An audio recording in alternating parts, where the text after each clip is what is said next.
What's up guys, Hector here with another tech vlog, and I just wanted to talk about motherboards real quick because I know a lot of people have been jumping into building PCs and gaming on PCs and stuff, same like I did, and I just, try to find information anywhere I could on YouTube, on forums, and I did make some mistakes here and there, which I kind of wanted to talk about with this motherboard video. One of the first most obvious mistakes is where you put the RAM. As you see, these are my RAM sticks. I have 4 RAM sticks. But there's 8 slots, and so you might see some people have like staggered RAM sticks like me, and when I first saw it I was like, why do they do that? It looks so ugly. Why don't you just have one side all RAM and the other side no RAM? Well, when you start looking into the instructions of the motherboard, you're supposed to do it that way, and you have to kind of stagger them and put them in certain specific channels if you have only 1 stick or 2 sticks or 4 sticks. Just make sure you look at your motherboard and make sure you put your RAM sticks in the certain specific slots that you're supposed to. And then speaking of slots on the motherboard, we also have these PCIe slots, PCI Express. And so that's what, usually the expansion cards go in. My graphics card, a capture card, Wi-Fi card, whatever. And so yeah, there are some bigger ones and some smaller ones.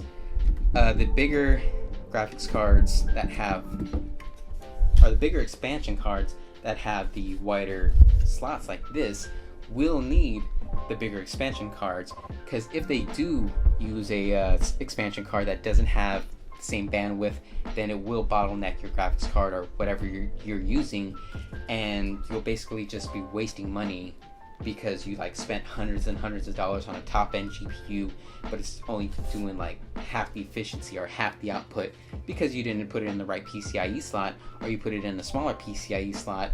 And there's even some other motherboards out there that have different variants of PCIe. If you have an older motherboard, you might have PCIe 1.0, PCIe 2.0, the standard is PCIe 3.0 right now in 2018. They are working on PCIe 4.0, but pretty much all graphics cards use PCIe 3.0 these days. There are some really older cards that use PCIe 2.0 that are over 5 years old. But the thing with PCIe versions, they're just like USB. They're backwards compatible and forwards compatible and stuff like that. So if you have a graphics card that uses PCIe 3.0 and a motherboard that has PCIe 2.0, they can still work. They're still compatible. They're still totally fine. Everything will fit. The only problem is it won't use the card to its fullest potential. Like I said, bottlenecking. That's with versions of PCIe slots and with different sizes of PCIe slots. You might see different sizes, like here's a smaller one compared to this larger one. Also, just like with the RAM slots, there are certain PCIe slots that are better optimized to interact with the CPU. CPU's up here.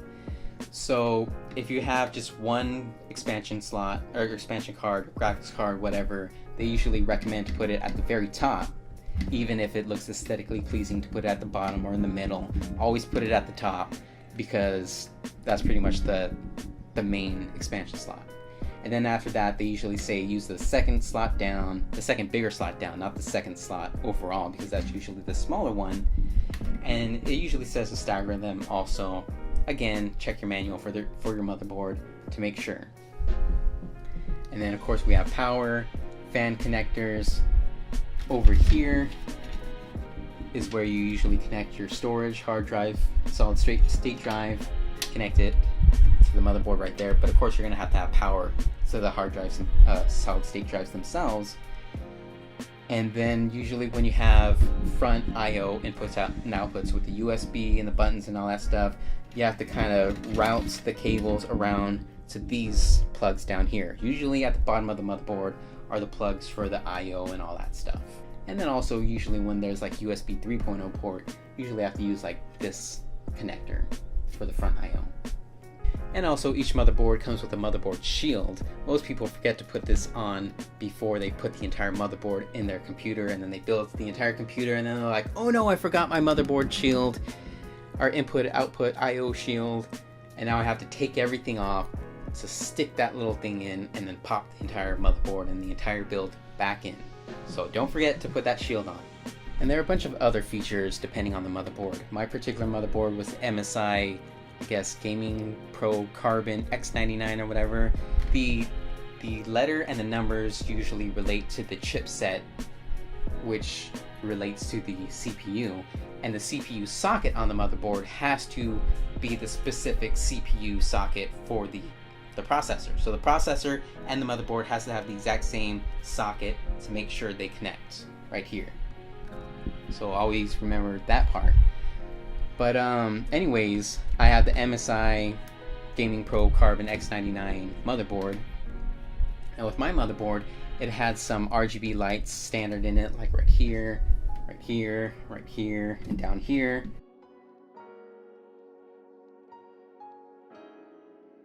There's also like some LED connectors down here for extra LED lights. And so they were really pushing the RGB, but I just didn't like the RGB lights and the software that was included with the MSI motherboard.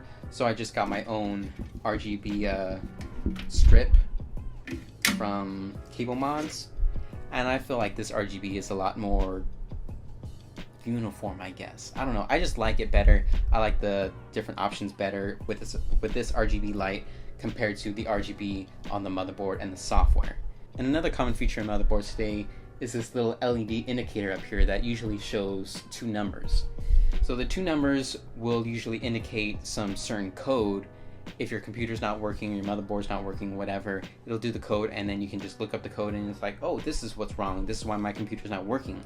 But when your computer is working completely fine, it'll show the CPU temperature up there. So that's also pretty useful if you don't want to like open up some piece of software and check your CPU temperature. Just look over and, oh, okay, it's good, I'm fine. And you don't want to close a game or something, you know? And then a lot of new higher end motherboards have these little slots right here for M.2 or NVMe drives. It's pretty much like another solid state drive that you can just stick over there. I haven't used one myself, so I can't really say how they work or even how to connect them, but I am interested, curious, but they're pretty expensive, so you won't see me rocking them anytime soon. So that's pretty much it. If you like this video or just appreciated me doing it, you can give it a thumbs up. And if you're still a little confused over motherboards or whatever, feel free to leave a comment below and I'll try and answer it, clear things up. I'll also leave a link in the description to my specific MSI Gaming Pro Carbon motherboard that I slightly reviewed. If you want to buy it from Amazon, use my link and I will get a small cut of it, but it won't cost you guys anything extra. It'll just help keep my website and YouTube channels running. But I guess that's it. Thumbs up, comment, subscribe if you want to see more tech stuff, and see you guys later.